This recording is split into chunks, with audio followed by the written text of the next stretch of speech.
5 years ago, Jim Woolsey, former director of the CIA, and I led a government study that found a lack of preparedness to face catastrophic terrorism.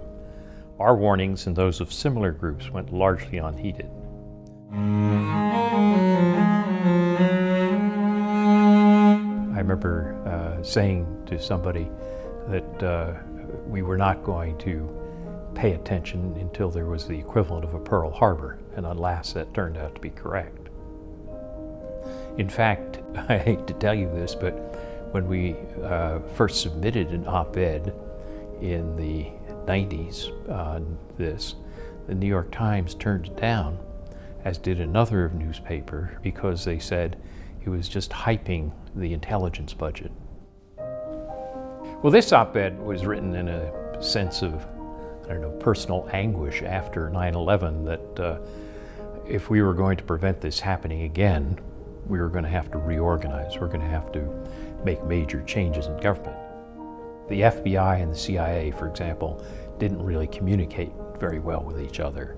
And the various bureaucracies, which eventually were pulled together into Homeland Security, were quite separate. So the argument was, let's find ways to reorganize so that we can get better coordination, better communication within the government. Well, looking back at the op-ed on how to protect the homeland, I feel that many of the things I recommended there have been done, and that the Bush and the Obama administration deserve credit for that. I think the danger is that we think that we've solved the problem, and we haven't. If terrorism is a decades-long process, a generations-long process, then we have to ask ourselves, what is the strategy we need to take internationally so that we win the hearts and minds of mainstream Muslims so that these radicals cannot recruit again as they did in a decade ago.